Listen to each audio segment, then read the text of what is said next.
All right. So thank you everyone for joining me to walk through the student portals. I'm going to share my screen and we'll get started. So the student portal is really simple. How the tutor portal is LP Tutor, the student portal is LP Student. lpstudent.com.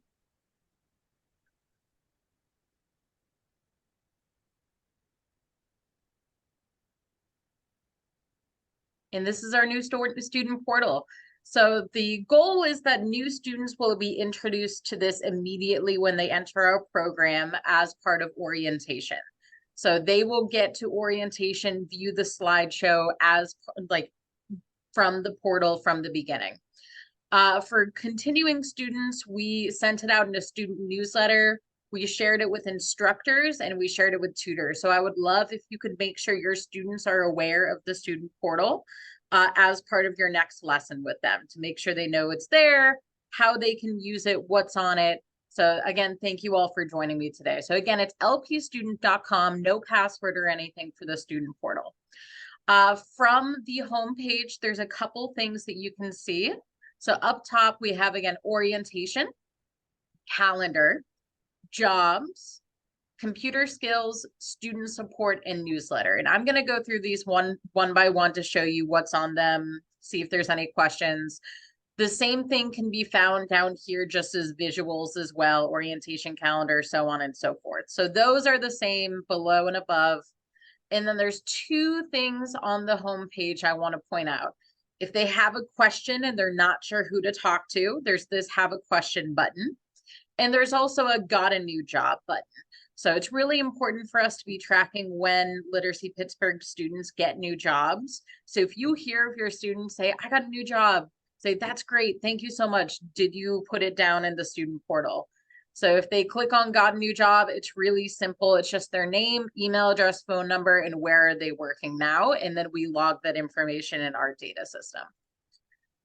Have a question, they can click on that. And this is a quick, like, what is their question about? And depending on what their question is about, it will tell them who they need to talk to.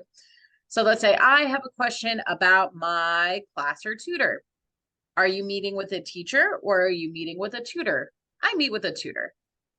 Now, where do you live? So at this point, they'll select their neighborhood and it tells them who their coordinator is and who they need to call. A really important thing I want to point out is if they want to do this again, the previous button doesn't work 100% of the time, but if they just refresh it, they can start again from the beginning. So I have a question about getting a new job. They can call Callie Angelo, one of our career advisors. Or I have a question about a problem I'm having in my life. Are you from the United States or are you from another country? So if I'm from the United States, here's one of our student support specialists. So there's lots of different people here that they can contact. And if they're not sure, if it's not helpful, they can always just call the main number as well. And someone at the front desk will help them. So again, there's the have a question and got a job. And then there's the orientations, as I mentioned. So this will be when students come to the new student orientations, this is how they'll access the slideshow to learn about the program. So I'm not going to go through the slideshow in entirety. I think there's something like 60 slides, but if you're ever curious about what are the students learning during orientation, you can access the orientation from the student portal and see the information that they're hearing. So again, we have it for both our English language learners and our college and career readiness or adult basic education students. The calendar is really, really important and really cool. It's brand new. It's a one-stop place for all of the different events that are happening at Literacy Pittsburgh. So I just want to clarify, this is not a class calendar. This is not for our students to see what day and time they need to go to class. These are additional events happening. So you can see the event types include digital literacy, student services, workforce programs, and other. So a good other example was Labor Day. Literacy Pittsburgh is closed. And you can see all of the different events happening. For any of them, you can click on it and it will give you more information about where the event is happening. What is it about? Do you need to register? Things like that. So again, blue is digital literacy. So you can click on any of our digital literacy classes and get information about where, what you'll learn, any of our student support workshops or student services workshops. This all is living in this one single calendar. So Excuse me for interrupting, but I typed in lpstudents.com. lpstudent.com. Yeah, .com, and I come up with something that's not Literacy Pittsburgh. It's something completely different. Is it students or students, John? I think I did students, plural. One, student. Student. Yeah, okay. lpstudent.com. Let me know if that worked for you.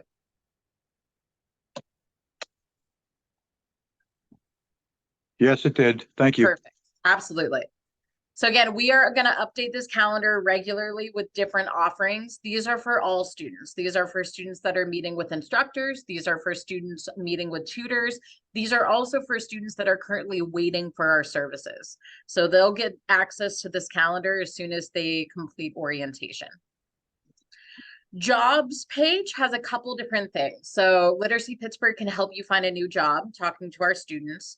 And we have two different options. We have training programs, or we have career advisors. So it gives a little bit of information about the difference between those two things. And then ask, are you interested in training programs, or are you interested in getting help with a job search or meeting with a career advisor? If you click on training programs, it then lists all of our current training programs. In a little bit of information about the requirements for these, when they meet, if they're currently scheduled, who you need to contact if you're interested. And I just want to point out that each of these also lists an NRS requirement. That's the level requirement. So if your student is ever confused about if they're eligible for one of these, if you're not sure what their NRS is, just talk to your coordinator. They will know, and they will let the student know if they're eligible or not. So our training programs include English for Housekeeping Careers, Introduction to the Construction Trades, Math for the Trades, APRI, which is the A. Philip Randolph Institute. It's in conjunction with the United Steelworkers, and Microsoft Excel certification prep in the Immigrant Workforce Program. So I'm not going to go through all of these, but know that you can click through them and get more information. I'll just choose one right now to show you. Each of them will have a description about what the class is about, how often it meets, things of that nature. A requirement for the class. So you can see this is one is NRS 2 or higher in math. So if your student's not sure what their NRS level is in math and you don't know as well, just talk to the coordinator. And if you're interested in joining, what should you do? Click here, and there will be a quick thing they need to fill out. So some of them will have a form for them to fill out. Some of them will just give the name of someone they should call. For example, Vince DiStefano, our workforce program coordinator. So that is, again, if you click on jobs and then the training programs. In addition, under jobs, there's this job search. So this gives a little bit of information about what career counselors or career advisors at Literacy Pittsburgh can help with. Career planning, resume writing, interview practice, finding a college, finding a training program, looking into financial aid is another thing as well. So we have career counselors on staff, and we now have a new self-referral form that students can use to set up a meeting with those career advisors. So it's a pretty quick form that they'll fill out, just their first and last name, what they need help with, and they can click multiple if there's multiple things they need help with. Email address, phone number, how they prefer to be contacted, when they prefer to meet, are they authorized to work in the United States, and anything else that the career counselor or career advisor should know. So this is new that students can self-refer themselves to these services available. We have another one for student support, which I'll go over soon. And I'll go over the difference of like when they should contact career advisors and when they should contact student support.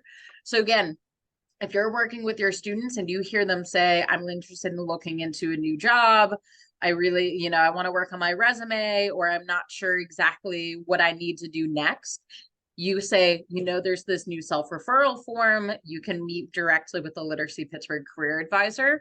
If there's any hesitation for the student, you can always, again, go to the program coordinator and they can make the referral as well. So I just want to let you know there's multiple ways now that students can get into those services. Under computer skills, this is talking about all our current digital literacy offerings. And I just want to clarify, these digital literacy offerings are open to anyone. You do not have to be a current student at Literacy Pittsburgh. You can be a tutor at Literacy Pittsburgh if you're interested in any of these classes. Or you can just be someone who's not entering any other class, just working on digital literacy. It's open for all. So we have a couple different offerings, and this talks about the different offerings, including classes, workshops, open lab, and our Microsoft Office certification courses. So each of them, you can click here to learn more. And then it's very similar to how the training programs was set up, where it goes over what are the different topics that are offered for these, the schedule, and what you should do if you're interested in joining any of these workshops. So yeah, again, we have classes, which is usually, it's usually about 6 sessions that are about a single topic. Workshops can be one or a series of topics. Open lab is just drop-in time. No one needs to register for it. It's just someone will be there to help you with whatever computer type question you have. Microsoft Office certifications are newer. We just had our first cohort this summer, I believe, for Microsoft Excel. It's a longer commitment with regular attendance, regular homework required, but at the end, you get a certification that's really valuable while job searching. Hannah, Yeah, Ellen, please. could you go back to the first two? What's the difference between a class and a workshop? Like, could you show? Sure. Yeah, so there's some overlap there. Classes are ongoing. There's usually about 6 sessions that like you're expected to attend all of the sessions if you're joining this class. Usually we have classes on a regular basis that it's like computer basics courses, some different like basics of like Microsoft Word courses, not a certification course. Let's see if there's anything else I'm missing as far as topics go. So computer basic, internet basic. So it's intro to some different courses.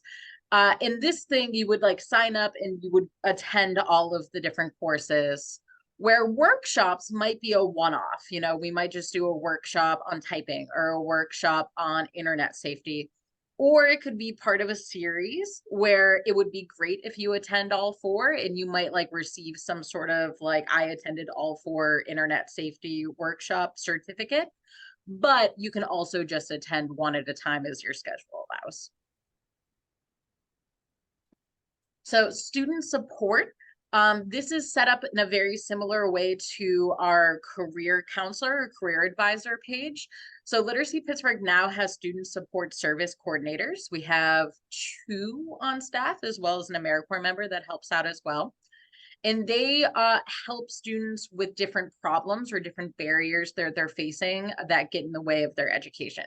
So they are not providing these resources. They are helping identify where the resources are or what resources are available for our students and making those connections and making those referrals.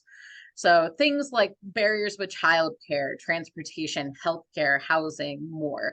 And then we have a self-referral form for our service coordinators as well. It's a little complicated here. If they are an immigrant and live in Allegheny County, we actually refer them directly to Isaac, Immigrant Services and Connections. Literacy Pittsburgh is one of the Isaac sites. However, we first need to refer to Isaac, and then Isaac divvies up the caseloads between all of the different sites. If they are from the United States, or if they are an immigrant who lives outside of Allegheny County, then they can self-refer themselves to Literacy Pittsburgh specific service coordinators. Again, quick form with their name, what they need help with. And again, they can check multiple there, email, phone. So these questions are the same. Anything else you want the service coordinator to know. The final thing available is copies of our student newsletter. So we've been sending out a student newsletter since sometime in 2022. I can't remember exactly when, but I've added all of them from this calendar year, and then we'll continue to add them as they're coming out. So these are copies of all of our student newsletters that have come out so far this calendar year. So that is our new student portal. I'm really hopeful that this is going to be helpful for our students for self-referring themselves to services. So they are aware of all of the different offerings at Literacy Pittsburgh. There's a lot happening all the time that students may or may not hear about. So I'm hopeful that they'll use it. I would love if you could show your students again, accessing this and pointing out the referral forms if they're in need of any help. And I'm at this point in time, I'm happy to take any questions anyone has, or any, I really wish so-and-so was on the portal. That would be helpful. So I am all ears. So if there's any questions, please let me know, or any recommendations of things that could be helpful. Hannah, did I hear you say they have access after orientation? So if they're on your waiting list, they would not have access yet? The waiting list is students that have attended orientation. So anyone on our waiting list has attended our student orientation, has filled out our intake paperwork, and has taken a placement test. So at that point in time, they would absolutely have access. They could self-refer themselves to career counselors or student services if needed. They could attend any of those digital literacy classes. Absolutely. So it's for students that have come through orientation and done intake and testing. Okay, thank you. Absolutely. And are you providing any when they sign up for something, kind of, if they are, as need a reference or need to be contacted, what period of time it might take? Is there any kind of, should it be within a couple of days? What would be the expectation? Yeah, that's a really good question, Betsy. I don't know offhand. I think it depends on the current caseloads of the career advisor and the student services coordinators. But I think typically it would be within 1 week, absolutely. And if they haven't heard in 1 week, check in with the coordinator, and the coordinator will follow up from there. But I'm gonna double check in case I'm totally off base with that number. But I think 1 week is an accurate amount of time that they should have been contacted. Cool. Can I ask a question based off of Betsy's? Yeah, absolutely, Susan. So I'm curious if when they send it in, if they get any sort of email confirmation that would confirm that everything went through okay. Like, hey, we got your email, somebody will be back with you. If you haven't heard in a week, check with your coordinator. Or because I know sometimes I'm not sure if the form went through or not. Right. So that's another good question. I'm actually the person that set up that form, and I can't remember if I had it send notifications or not. So I will double check, and if not, I will make sure it does that. So email confirmation, yes, if not, add it. Okay, thank you. Any other questions?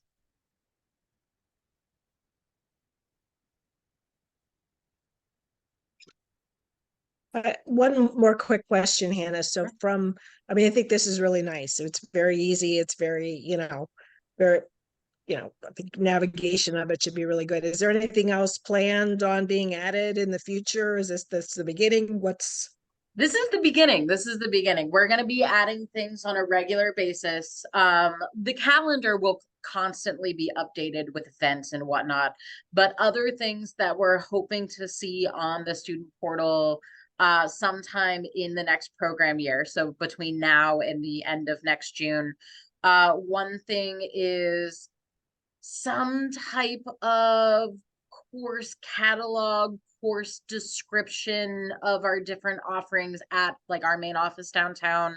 So English level 1 and how many weeks people are usually in that. There's different scenarios that people are in it for shorter or faster amounts of time. What is typically covered in course 1.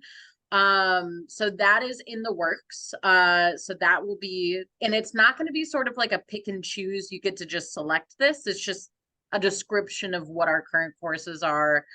Another thing is some sort, I'm speaking very generally because it's currently in the works of what exactly it's going to look like, but some sort of student plan, student roadmap of they come in and this is what their level is and this is what their goal is and this is what they can expect. They can expect to do this amount of tutoring and then meet with a career advisor and then do this amount, blah, blah, blah. We're working on it. It's something that will be coming this program year. As it's being developed, we'll make sure to let people know about it. But those are more things that we expect to add to the student portal as they become developed. I'm curious about whether the counselors might get back with the tutor. For example, I have a student, a Vietnamese student that's interested in switching his job, but I think a little confused about education and the types of things he can expect. So he'd be great to refer, but then when he gets back to me, I'm a little worried I'd get a kind of garbled response back, and it might be good to hear from the counselor themselves about what they suggested for the 2T. Yeah. Okay. So you're just asking for some sort of response to the tutor. So not necessarily saying that you're doing the referral, but you just want to be looped in with the process. I can talk to the career advisors about that. My guess is it's probably going to start with the career advisors looping in the coordinators and maybe the coordinators sharing after that. Let me make a note of this. So career advisor, follow up with tutor. Okay. Yeah, I'm not sure it would be uniformly necessary to have a complex procedure around it, but I know in some cases the consultant might, hey, this person isn't expressing themselves well, maybe I better get to the tutor and kind of try and get the message across a little better through that way. Yeah, I think the more people looped in, the better. So I will talk with the student services team, with the career advisors and the service coordinators, and see if we can have some sort of process for looping in at least the coordinators, and then the coordinators can share that information, if not the tutors directly. So thank you for the feedback. I will definitely talk to them more. Any other questions, thoughts, anything? You know, I mentioned the things that we're planning on adding to the student portal as they're developed. Are there any other ideas from you about like what would be helpful for your students, what information they need? I just wanted to add, oh, sorry. No, go ahead, Keith, and then I'll call Okay. on Ellen afterwards. Okay. Yeah. Yeah. I just wanted to add that I'm tutoring my first ever beginning student. And I would say what I was concerned when you brought it up was the level of understanding of somebody like that. And I think it's written very well. Whoever put Thank that you. together, it's simple enough that advanced beginner student will understand that. I have her to the point where she could read about 4-word sentences, subject, verb. I think she could definitely understand that. I appreciate that. have- Thank you so much. Yeah, I have a side note while we're all here. I'm back to using Zoom after several months of working with a student in person. I'm having all kind of glitches with Zoom. It'll work for this, but to set up with a one-on-one with a student, we're having all kind of issues. I don't know wonder, where to Keith, if go. we could stay on topic for now, but I'm happy to stay Yeah. on with you afterwards, after the Okay. recording, to talk more about that. Is Yeah, that while I okay? was here, I just thought I'd bring it up. Thank Yeah, you. absolutely. I'm happy to talk more about it. If I can't help you, I'm sure I can refer you to someone who can. I had elevated it with Mary, and I'm kind of at a stoppage here. Okay, thank you. Keith, Zoom. Okay. Writing it down so I don't forget. And thank you as far as the level goes. Not to toot my own horn, but I was the person who made this, and I spent a lot of time trying to keep it simple and just share the information necessary, lots of visuals as well. So I appreciate that. Thank you, Keith. Ellen, you had a question or a comment? Yeah, I was just wondering if there are resources you promote for students to use, like whether it's something on YouTube, or even I know Nicole has a bunch of information. She has a Bamboozle game site and things. I'm wondering if things like that would be useful if they just have extra time and want to practice English, if you would add like resources they might click on to do some private work. Yeah, that is a really good thought. I'm gonna work with a couple of people to try to figure out what exactly we would want to share. The complicated part of this is it's for all Literacy Pittsburgh students, which there's a lot of different students of a lot of different levels and goals, English language learners as well as native English speakers.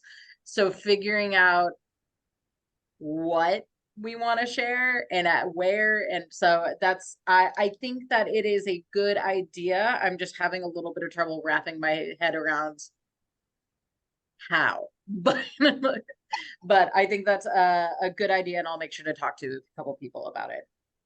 Yeah, I just think a lot of times students just go on to Google and find something for themselves. And so it might be nice, you know, for you all to recommend, like, here's better places to go to do that. Mm-hmm. Great, thank you.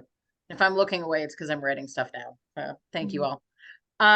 Any other questions, comments, concerns? I do agree with the simplicity of it. It looks really good. Thank you very much.